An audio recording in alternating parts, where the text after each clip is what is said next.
Atención, porque gracias a Consultorios, Implantes y Ortodoncia, cuyo propósito es que sonrías siempre, te espera un equipo de trabajo con ganas y capacidad técnica para lo que vos necesites. Mencionando La Mañana en Camino, tenés 20% de descuento en brackets, blanqueamiento e implantes. Comunicate a través del, anotá, 096 902 182 096 902 182 o visita los perfiles en Instagram o Facebook. Consultorio, Implantes y Ortodoncia, que trae a nuestro sonriente, literalmente, Leo Borges. Buen día, bienvenido, Leo. Buen día, ¿cómo andan? ¿Todo bien? Habíamos quedado a hablar de la Guerra Grande. Sí, claro. Sí. Estábamos de alguna manera en esa creación de los partidos políticos, ese parto doloroso que se generó en una guerra, pero que como resultado tuvo algo muy beneficioso, que son partidos políticos, porque una democracia sin partidos políticos no es democracia. Por lo tanto, uno lo puede analizar en perspectiva.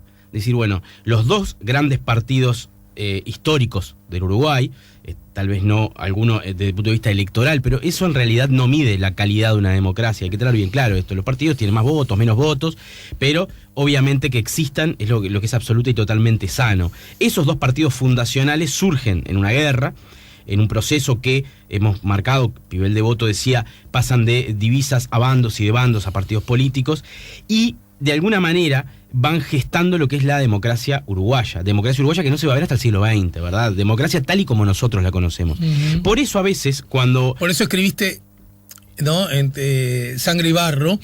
Recuerdo esa, de alguna manera dándose de bruces con la idea de que nosotros siempre fuimos recontra republicanos, recontra civilizados, recontra entendedores de todo, y nos morfamos, no sé si en forma deliberada o implícita, unos procesos, si querés, bastante poco civilizados, ¿no? Absolutamente, claro, porque en realidad durante todo ese siglo XIX la espada fue, o el sable fue lo que marcaba la supremacía de unos o de otros. No era particularmente el voto, que no era muy respetado en realidad, ¿no? Entonces, porque además otra cosa, nuestra Constitución del 30, que fue una Constitución muy longeva, que duró hasta 1919, fue una Constitución en realidad muy restrictiva, hija de su tiempo, pero muy restrictiva. Entonces, las grandes mayorías quedaban siempre por fuera. Y eso fue un proceso bastante largo que florece en el siglo XX. Y ahí sí podemos hablar de alguna manera de un Uruguay democrático. Pero antes no, antes era básicamente, Uruguay era una república, podríamos decir aristocrática, oligárquica, podríamos decir, o de las élites, ¿no? ¿Por qué? Porque el voto solo se le daba a determinadas personas y además quienes podían formar parte de la función pública, por una razón que algunos piensan obvia, que es que no se pagaba. Solamente podían ser diputados y senadores aquellas personas que tenían una renta de determinado claro, valor. Por lo tanto, obviamente no podemos hablar de una democracia tal cual. Pero sí es cierto que estos dos partidos, esa dupla de partidos que empieza a emerger en la Guerra Grande, son hasta hoy en día la dupla de partidos más vieja del mundo. No hay en el mundo una dupla de partidos tan vieja como la de Uruguay. Y ahí hay todo un análisis que pueden hacer los politólogos perfectamente, porque son ellos de alguna manera los que analizan estas cosas, cómo se sostienen los partidos. Y hay un aditamento altamente sentimental que va gestando de alguna manera que las personas sean de un partido y no de otro. Obviamente con un trasfondo ideológico, que muchos de ellos se pueden ver hasta hoy en día, ¿no? Pero es esa Guerra Grande, con esas dos partes, para rememorar un poco para la gente, ¿no? Una primera parte de la Guerra Grande que va de 1839 a 1843, que podríamos llamarlo la guerra en la Confederación Argentina, porque ahí, de alguna forma, la guerra se pelea del otro lado del río Uruguay, teniendo... Pero eso me gustaría que lo entienda desde un gurí que está iniciando el liceo hasta un veterano que ya está olvidado de estas cosas. ¿Por qué la Guerra Grande? ¿De Uruguay se peleaba en Argentina? Porque básicamente, obviamente el Uruguay todavía no se había desembarazado de sus vecinos, ¿no? O sea, todavía no se entendía muy bien esa concepción del Uruguay como un país independiente. Por lo tanto, cada vez que blancos y colorados necesitaban un favor, iban a buscar a sus amigos brasileños o a sus amigos argentinos, que todavía tampoco eran naciones preestablecidas o establecidas. Entonces, de alguna manera, y también estaba en esa confusión. Entonces, por ejemplo, cuando en 1838 Rivera invade, después de haber perdido en 1836 la batalla de Carpintería, en la que nacen las divisas, invade en 1837 y sitia Montevideo en 1838, de mano de los farrapos riograndenses, que eran sus grandes amigos, ¿verdad? ¿Cuál era el argumento por el cual Rivera entendió que tenía que hacer eso? Voy a Montevideo a invadir porque está pasando... Un montón de cosas, muchísimas cosas. Entre ellas, por ejemplo, que le habían quitado el cargo de comandante general de la campaña, y se lo habían dado a Ignacio Oribe, que era el hermano del presidente. También porque había en Montevideo... Pero Oribe como presidente no tenía derecho a eso. Sí tenía derecho, pero además ya arrancamos de movida, está todo mal, porque el comandante general de la campaña es un cargo que no existe en la Constitución. No existe. Por lo tanto fue una creación de Rivera. Oribe, cuando siente que siendo presidente Rivera está como por encima de él en el interior, le quita el cargo para quitarle poder. Ahí no se levanta Rivera. Se levanta cuando coloca en ese mismo cargo, que ya era anticonstitucional, a su hermano, a Ignacio Oribe, que, ojo, cuando digo Ignacio Oribe y digo su hermano, no estoy diciendo un personaje de segunda línea, sino estamos hablando de un hombre de primera línea. Ignacio Oribe fue quien ganó la batalla de Carpintería, por ejemplo. No la comandó Manuel Oribe, la comandó Ignacio, que era el que iba a la batalla en aquella época. Entonces, cuando Oribe tiene que renunciar en 1838, porque tenía a los farrapos, tenía a Rivera esperando en la puerta de la Ciudadela con un tremendo ejército, y además tenía a un francés, que era Leblanc, con los cañones apuntando en un barco, los cañones apuntando al puerto de Montevideo, dice, me voy. Agarra un barco, que era el Sparrowhawk, y se va a Buenos Aires, donde lo recibe Rosas. Claro. Juan Manuel de Rosas, que era federal, que era el gobernador de Buenos Aires y de la Confederación Argentina. Era el hombre fuerte. Era el hombre fuerte, lo recibe como el presidente. Claro. Entonces, automáticamente, cuando vos te vas del cargo y te reciben como el presidente, te están dando de alguna manera la potestad que no tenés en tu país. Obvio. ¿Está? Entonces, acá también hay algunas cosas que son interesantes, y es como se van moldeando. Recordemos las además de la alianzas. afinidad conceptual, política, ideológica entre lo que podríamos representar el pensamiento de los blancos y el federalismo de Rosas, ¿no? Sí, porque inicialmente... O no estaba tan afín. No eso. estaba tan afín, pero digamos, en la Guerra Grande yo creo que hay un capítulo que es los enemigos de mis enemigos son mis amigos. Y se van generando de alguna forma las alianzas a través de eso. Porque, por ejemplo, Rivera, durante su presidencia, cosechó muchos amigos, ¿no? Los 5 hermanos que habíamos hablado, Lucas Sobes y sus 4 hermanas, que las casó con 4 de sus amigos, más Santiago Vázquez, más Jorge Pacheco, fueron generando una camarilla. Esa camarilla, que vive en Montevideo, se va de alguna manera a aliar y a sentir muy afín a los unitarios exiliados de Buenos Aires que vienen a Montevideo porque los expulsa Rosas. Rosas con, obviamente, una política violenta. Nadie va a negar la violencia de Rosas, pero tampoco podemos negar la violencia de los unitarios. Lo que quiero decir es eso. Sí. La mazorca, bueno. Entonces, ¿no? Aquello de viva la Santa Federación, mueran los salvajes unitarios. Entonces, se vienen hacia Montevideo, liderados por Juan Galo de la Valle, que va a ser el líder de los unitarios hasta su muerte, y, por ejemplo, Jacobo Varela, que es el padre de José Pedro Varela, va a ser el padre de José Pedro Varela, que son unitarios exiliados de Rosas, que son contrarios al federalismo, que vienen a Montevideo y encuentran en la camarilla de Rivera, encuentran un ambiente positivo, encuentran un ambiente de camaradería. Y es ahí, de alguna manera, donde se van perfilando las alianzas. Entonces, cuando Oribe clausura el diario de los unitarios en Montevideo, que se llamaba El Moderador, ahí también explotan. O sea, como que Rivera va sumando en una lista imaginaria, me sacaron el cargo, cerraron el diario de mis amigotes, ¿no? Epa. Entonces, ahí es cuando se levanta. Pero cuando llega Oribe a Buenos Aires, obviamente Rosas lo recibe. Rosas ya estaba con grandes problemas. Perdón que estoy tomando mate porque estamos en un programa uruguayo. Para Bryan Adams, que lo mira por TV. Entonces, cuando lo recibe estaba con grandes problemas porque su esposa, Encarnación Escurra, estaba por morir. En realidad no, había muerto. Recién había muerto su esposa. Entonces, cuando lo recibe, no hay como una reunión ni nada, ¿no? Lo recibe como presidente, qué sé yo, qué sé cuánto, y se mete en sus problemas. ¿Y qué hace? Le da un ejército a Rosas, a Oribe le da un ejército y lo manda a sofocar levantamientos unitarios en el interior de Argentina. Y ahí es donde Oribe se convierte en caudillo. Eso decía Williman, ¿no? Oribe no era un caudillo y después de la Guerra Grande se convierte en un caudillo líder de los colorados, ¿no? Porque en realidad la casaca de los federales era colorada. Claro. Inicialmente usaron, o sea, colorado, los blancos usaban... No, los blancos no. Oribe lideraba a tipos que llevaban una casaca roja. Claro. Porque eran los federales. Que se eran luce rojos. como una paradoja, digamos, una ironía. Exacto. Y entonces ahí es donde de alguna manera Oribe se convierte en un gran caudillo. Cuando uno agarra libros de estudio argentinos de esta época, hablan de Oribe. ¿Y cuándo la Guerra Grande, que nació en esa primera etapa en Argentina hasta el 43, ¿no? Sí. ¿Cuándo pasa para la banda oriental? Después de la batalla de Arroyo Grande, en diciembre de 1842, que es una batalla donde Rivera no solo pierde la batalla, sino que pierde parte del halo caudillesco que tenía, porque lo critican, porque sale corriendo, etcétera, etcétera. César Díaz es quien lo critica, en aquel momento era coronel, después general. Y entonces ahí es donde ingresa Oribe con las fuerzas federales, ¿tá? Y sitia Montevideo, al igual que lo habían sitiado a él. Y ahí comienza la Guerra Grande, o también llamado Sitio Grande, ¿no? Claro, que 1800... está en el Cerrito, digamos. Oribe en el Cerrito, ¿tá? Elige el Cerrito porque justamente... Por la elevación. Exacto. De alguna manera, Villa de la Restauración, actualmente La Unión se convierte en el pueblo donde viven los blancos, y por eso La Unión históricamente fue una zona blanca, ¿tá?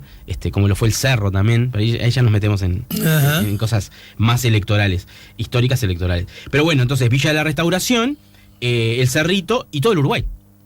Por eso hay algunos autores que dicen que durante la Guerra Grande se emblanqueció la campaña, porque antes era de Rivera la campaña.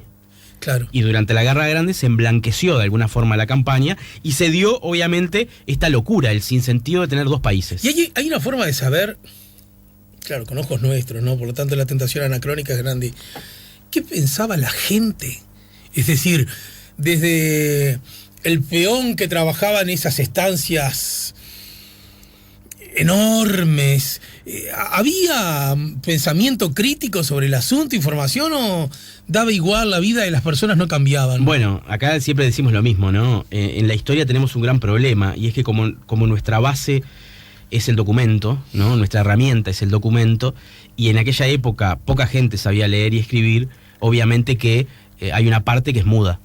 Hay una parte de la historia que es muda y que nosotros sabemos lo que pensaban o lo que creían que pensaban desde la clase alta, desde aquellos que escribían, bueno, cuál era la percepción que tenían, y podemos encontrar alguna cosa, pero no de la gente, claro, más que nada. Pero más allá de todo eso, es interesante, Manuel Herrera Lloves, en uno de sus escritos, dice: hace 352 días que no escucho un tiro. ¿Qué quiero decir con esto? Que la Guerra Grande no fue, como podemos imaginar, batalla, batalla, batalla, batalla. No, hubo un año, por ejemplo, sin una batalla. Claro. ¿Tá? Por lo tanto, de alguna forma la gente se fue acostumbrando a vivir de un lado o a vivir del otro, ¿tá? Obviamente que... El que vivía en Montevideo no podía salir, digamos. No. Bueno, tampoco había muchas razones por las cuales salir, ¿no? No, hay una historia que está muy buena, que es una vez la esposa de Oribe quería hacer una fiesta, ¿no? En el Cerrito. Pero claro, digamos, el acceso a los bienes suntuarios estaba en Montevideo. Claro, que los vestidos, la comida, qué sé yo, no sé. No, mirá lo que pidió. Oribe pide una tregua, ¿tá? Para poder ingresar a comprar un piano. Claro, para poder amenizar una fiesta necesitas un piano. En aquel momento necesitabas un piano, no había otra. Sí, el iPhone no... no existía. Entonces pide una tregua y van y compran un piano y algunas otras cosas. Después hay algunas crónicas de la Guerra Grande que están buenísimas, de Domingo González. Domingo González fue un memorioso, un hombre muy longevo que escribía lo que recordaba él y lo que recordaba que le contaban a él sobre la Guerra Grande. entonces uno toma, está editado por los cuadernos de Brecha, de Marcha, perdón. Marcha, sí. Hay un cuaderno rojo que es sobre Domingo González, en el cual uno se puede adentrar, bueno, obviamente en un documento que no deja de ser la percepción de una persona. Obvio. Pero es interesante, ¿por qué? Porque muchas veces cuando había tregua se juntaban en la línea sitiadora en el medio familias de un lado y del otro, que se reencontraban y hacían kermeses y hacían comidas, y uno llevaba una cosa y otro llevaba otra, y llevaban libros. Por ejemplo, del lado de las defensas llevaban libros, cosa que no tenían del otro lado, y del otro lado llevaban comida o diferentes cosas que no tenían del otro lado. Entonces hay que tratar de entender un poco la guerra desde ese lugar, no solo desde la batalla, porque si no es como muy frío. ¿Y por qué la aduana de Oribe, que estaba acá en el museo, en el museo, está en Montevideo? ¿Y cómo era posible una aduana de Oribe si en realidad estaban fuera de Montevideo? Claro, si uno hace un rastreo de, bueno, cómo era geográficamente en aquel momento, uno tendría que poner la línea, digamos, lo que es la ciudadela, lo que es la puerta de la ciudadela, que no era ahí, bueno, no importa, pero más o menos esa línea. Y obviamente ahí estaba como el límite. Claro. Pero después de ahí habían campos. Y ahí también, de alguna manera, la gente de la defensa podía tener ciertas cosas, vacas, lo que sea, pero muy poco. Después de ahí tenían las baterías. Las baterías, obviamente apuntando a Montevideo. Había una serie de baterías. Y por otro lado, vos decías, bueno, ¿por qué la aduana de Oribe? Bueno, porque la calle principal de la Villa Restauración era 8 de octubre, que en realidad se llamaba José Artigas. Y después de José Artigas salía el camino del comercio hacia la aduana de Oribe, hacia la playa. Claro. Y ahí era donde comerciaban los blancos. No, yo me imagino que en aquella época vos estás en Montevideo, de la Ciudadela para acá, pensar en la aduana de Oribe es como que nosotros ahora pensemos en Punta del Diablo. Era lejísimo, claro. ¿No? Era lejísimo. Como... Sí. Era lejísimo porque además recordemos que Montevideo estuvo durante mucho tiempo atada a la muralla. Muy atada a la muralla, y después habían pueblitos. En realidad lo que tenemos es una explosión después de la Guerra Grande cuando se rompe la muralla. ¿Y cuál es el proceso por el cual, si bien se termina sin vencidos ni vencedores, uno puede suponer que, bueno, no sé si lo tiro así solo para molestar, que en realidad ganaron los colorados, ¿no? Sí, ganaron los colorados, por supuesto. En realidad el fin de la guerra sin vencidos ni vencedores es casi una... es casi un arreglo, ¿tá? Desde el punto de vista de dejar de pelear, ¿no? La idea es, bueno, no hay vencidos ni vencedores para dejar tranquilo a todo el mundo, ¿no? Es decir, bueno, en realidad, si bien ganaron los colorados, de ahora en más vamos a gobernar sin partidos, ¿no? Entonces es como el comienzo. El no habrá vencidos ni vencedores lo escribió Andrés Lamas, justamente por eso, ¿no?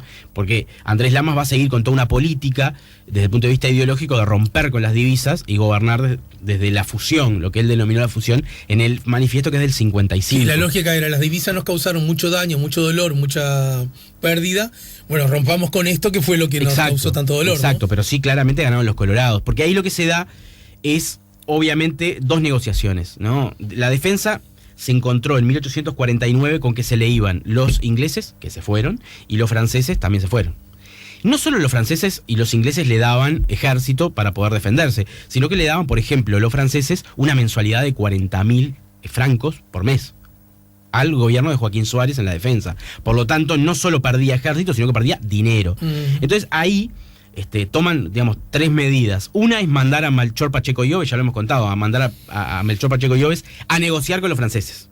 Y en esa negociación es que nace su amistad con Alejandro Dumas y escribe Montevideo o la Nueva Troya. No funcionó. O sea, Francia no quería volver, estuvo con Tocqueville, estuvo con Luis Napoleón y no pasó nada. Pero por otra parte, hay dos negociaciones que sí son fructíferas. Por un lado, la negociación de Manuel Herrera Llobes con Urquiza, y por otro lado la negociación de Andrés Lamas con los monárquicos brasileños. Entonces ahí es donde, con el apoyo de los monárquicos brasileños y con el apoyo de Urquiza, invaden desde el norte y desde el río Uruguay a Uruguay, y se terminó la Guerra Grande porque obviamente Oribe se encontró sitiado. Pero entonces, ¿qué ganó? ¿El discurso unitario, llamémosle así? Sí, ganó el discurso unitario. Si bien Urquiza nunca fue un unitario, porque Urquiza nunca quiso ser un unitario. Urquiza era un gran caudillo entrerriano, que era rosista, que era federal, pero que en algún momento rompió con Rosas, y rompió violentamente con Rosas y se volvió un antirrosista. No un unitario, sino un antirrosista, ¿no? En esa cosa que el caudillismo tiene eso, ¿no? Si vos tenés muchos caudillos y uno es el líder, cuando asoma el otro, claro. Y bueno, ¿y sí? Vos contra mí, o sea. Y ahí Urquiza obviamente se colocó como el gran caudillo de Entre Ríos. De hecho, digamos, dominó Entre Ríos como una especie de república durante un tiempo, hasta que se une con los unitarios. Y es interesante cómo termina esta historia, porque Urquiza termina absoluta y totalmente desprestigiado y termina frustrado, peleado con los unitarios y mandándole cartas y mandándole dinero para sobrevivir a Rosas en Southampton, en Inglaterra. ¿No? O sea, y Rosas, viejito, soñaba con volver a restaurar, a re-restaurar, porque ya era el restaurador él. Y en realidad esas cartas son interesantes leerlas. En todo caso, Leo, escuchándote a vos y una vez más, queda claro que ninguno de estos asuntos se puede entender pensándolo solo con fronteras del hoy día, ¿no? No. Quiero decir, las lógicas son, bueno, curiosamente, más globalizadas que hoy, ¿no? Sí. O tan globalizadas como hoy. Desde el punto de vista de la frontera, de los límites, ¿no? De los límites, obviamente, que no podemos entender todo esto. ¿Por qué? Y porque obviamente... Por ejemplo, desde el lado, nosotros le hemos dado la espalda históricamente a Brasil. Le damos la espalda. Hasta hoy en día le seguimos dando la espalda. Bueno, Brasil también da la espalda un poquito, ¿no? Claro, pero digo para entender a la historia. Sí. Porque vos para entender la historia decís, bueno, claro. Los farrapos apoyaron a Rivera. Sí, claro. ¿Por qué? ¿Quiénes eran los farrapos? ¿Alguien sabe quiénes eran los farrapos? ¿Por qué luchaban? ¿Por qué querían, de alguna manera, una república independiente riograndense? ¿Por qué los riograndenses se parecen tanto a nosotros? ¿Por qué toman mate? ¿Por qué bailan milonga? Son gaullos. O sea, entender eso también es entendernos a nosotros. Y nosotros le hemos dado la espalda, también tiene que ver con el idioma. Sí, claro. Obviamente. Pero al darle la espalda no entendemos la mitad de la historia. Y es justamente que las fronteras y los límites de aquella época eran diferentes. Las fronteras no, los límites. Porque las fronteras son franjas, lugares de encuentro. Lo que tenemos que entender es la frontera. no el límite. Claro. ¿No? Entonces, uno dice, bueno, ¿por qué los monárquicos apoyaron a los colorados? ¿Por qué los farrapos apoyaron a Rivera? Y uno empieza a entender que en realidad los límites no existían. Leo, entonces era todo más laxo. Sin embargo, esa idea de que, bueno, sin vencidos, sin vencedores, las divisas nos han hecho daño, no fue lo que terminó ocurriendo. No Quiero fue, decir, las divisas no solo no desaparecieron, sino que se consolidaron al punto tal que recién decía son las más viejas del planeta, ¿no? Sí, se intentó a través de un decreto, ¿no? Decir, bueno, estaba prohibido utilizar divisas, ¿no? Estamos hablando que lo que se llama política de fusión, según Pivel de Voto, va de 1851, en realidad, hasta la caída de Flores, ¿no? Entonces, a partir de ahí vos tenés a Giró, que intentó gobernar. Juan Francisco Giró, el presidente más pobre del mundo. ¿Sabés? Ajá. Mirá, no es Mujica, es Giró. Es Giró, sí. En realidad hay una crónica de un duque europeo que vino, y entonces tuvo una reunión con el presidente Giró, y ese día llovía. Y el presidente fue caminando y se mojó todo porque no tenía carruaje propio. Claro. No tenía carruaje propio, ¿da? Entonces él dice que, bueno, que le parecía un tipo austero, claro, para ser presidente, etcétera, etcétera. Pero bueno, Giró no pudo gobernar, porque Giró intentó la fusión, estaban prohibidas las divisas. Se generó obviamente un movimiento interno porque los colorados no querían. Hay una parte de colorados que decían, ganamos nosotros. ¿Por qué vamos a decir que no hubo vencidos ni vencedores? Si ganamos nosotros. Dentro de ellos, César Díaz, que ya era general. Dentro de ellos, por ejemplo, el Goyo Jeta, Gregorio Suárez. Hay un montón de tipos que dicen, no, Melchor Pacheco Lloves, ¿tá? Todos los que van a formar el partido conservador. ¿Tá? Porque ¿qué dijeron ellos? ¿No podemos usar el lema colorados? Bueno, somos el partido conservador. ¿Conservador de qué? Bueno, de las tradiciones de la defensa de Montevideo. Entonces no nombraban a los colorados, pero en realidad eran colorados todos. Claro. Entonces, de alguna manera, Giró no pudo gobernar. Después hubo un interinato de Flores, muy corto. Después vino Gabriel Antonio Pereira. Pará, ¿y qué pasó con los dos figuras máximas? Con Oribe y con Rivera. Bueno, Rivera absolutamente terminó desprestigiado. De hecho, estuvo preso. No lo dejaron entrar a Montevideo. Hubo un levantamiento de Rivera generado por Bernardina Fragoso. Es un papel interesante el de Bernardina, generando el levantamiento para que dejaran entrar a Montevideo a su marido, que estaba en un barco exiliado, no lo dejaban entrar, y finalmente se fue. ¿Tá? Se fue a Durazno y chau. Me quedo en Durazno. Y ahí quedó. Y ahí quedó. Y Oribe se fue a Europa. O sea, con el fin de la Guerra Grande lo dejan salir y se va a Europa. Y después vuelve. Y cuando vuelve se convierte en la figura principal del partido Nación, el Partido Blanco, y por otro lado Flores. O sea que Rivera ocupa, Flores ocupa el lugar de Rivera. Okay. Y en 1855 los dos caudillos principales de los partidos van a ser Oribe y Flores, que van a ser los que van a firmar lo que se llama el Pacto de la Unión. Claro. Que fue en la Unión, y que de alguna forma el Pacto de la Unión tenía ese doble juego, ¿no? Venancio Flores tiene todo en contra porque es un personaje con muy mal marketing, ¿verdad? Objetivamente. Sí, ¿no? sí. Y como es un personaje con mal marketing, está bueno estudiarlo. Claro, porque a mí me asusta un poco cuando... Son todo mal. Claro. Todo mal. Claro. No, en realidad... Y del mismo modo que me asusta cuando son todo bien, ¿no? Hay un costado humano de Flores que Washington Lockhart, en un librito de los personajes de Banda Oriental, de alguna manera trata de sacar, humanizar al personaje, ¿no? Y hay algunos episodios en los cuales parecería que Flores no quiere tomar el poder, pero casi que sus hijos lo obligan.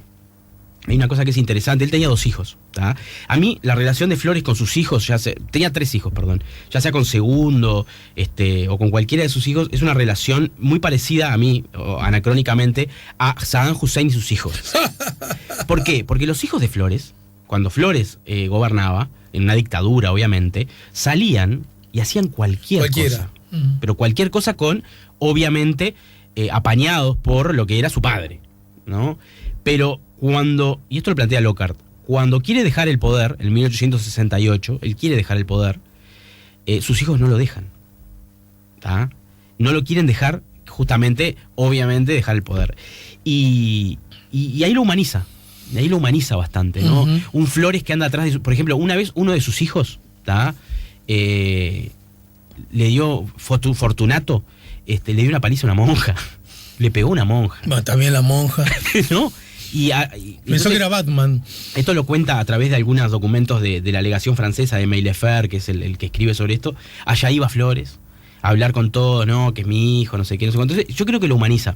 Obviamente que del otro lado están escuchando gente indignada conmigo porque estoy hablando bien de Flores, pero no es que esté hablando bien de Flores, tratando de encontrar, de alguna forma, el personaje humano, ¿no? Porque es verdad, no puede ser que alguien sea totalmente malo y alguien sea totalmente bueno. Eso lo que alimenta es el mito, ¿no? Alimenta el mito. Lo que sí es cierto es que Flores era un caudillo en los tiempos en los cuales los caudillos buscaban el poder por el poder mismo. Igual no suele ser una figura muy reivindicada ni por los colorados, ¿no? También No, salvo un Sanguinetti de repente, que es un tipo muy estricto en lo que es la historia colorada y el coloradismo. Porque de Rivera es otra cosa, me parece, ¿no? De Rivera tiene zonas criticables, pero también tiene goles, ¿no? Me parece que... Sí, claro, pero lo que pasa es que Flores es más difícil defenderlo. A eso voy, Pero Sanguinetti lo ha hecho, porque Sanguinetti, por ejemplo, es un defensor de la guerra del Paraguay. De las razones, no de lo que se hizo en la guerra. Entendido. Sino de las razones por las cuales invaden Paraguay. Bueno, esa es otra asignatura pendiente que tenemos, ¿no? Sí, claro. Digo, de conocer, de saber, ¿no? Sí, la guerra del Paraguay. Bueno, y Flores estuvo en la guerra del Paraguay. Claro. Y obviamente ahí bajó un montón de escalones. Claro, fue quien llevó. Porque, ¿qué pasa? Uruguay entra a la guerra del Paraguay porque Flores estaba pagando favores justamente para dar el golpe a Bernardo Berro, que finalmente se lo dio a Atanasio Aguirre. Y para terminar, estamos muy cerca de donde nace 8 de octubre, ¿verdad? Acá casi estamos en 18, esquina 8 de octubre. ¿Sabes que yo de grande me enteré? De adolescentón, que existía 18 esquina 8 de octubre. Porque para mí 8 de octubre, en todo caso, quedaba en Boulevard, no asociaba que seguía por el túnel, la mano en coche, ¿me seguís? Bueno, y 8 de octubre justamente evoca el fin de la Guerra Grande, ¿no? El 8 de octubre de 1851, es un nombre que se pone posteriormente, pero que, bastante posteriormente, pero que obviamente marca el barrio, ¿no? Es el barrio de la Unión, donde fue la Villa de la Restauración, y la calle principal, que se llamaba José Artigas, ahora se llama 8 de octubre, el año de la paz. Por eso la Unión es un barrio muy especial. Es un barrio históricamente blanco, supongo que ahora electoralmente ya no es más blanco, pero lo fue durante muchísimo tiempo, porque ahí vivían los blancos. ¿Se entiende? Sí, claro. Fue un pueblo generado. Igual que el Buceo.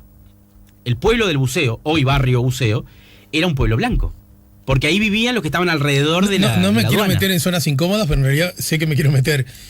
Habría que preguntarse incluso si la movida aquella de instalar la imagen de la Virgen en la aduana de Oribe, más allá de la movida, llamémosle, estrictamente religiosa, que en todo caso merece un debate acerca de la laicidad y todo eso, lo abordamos cuando quieras, si también no tiene una connotación político-partidaria, ¿no?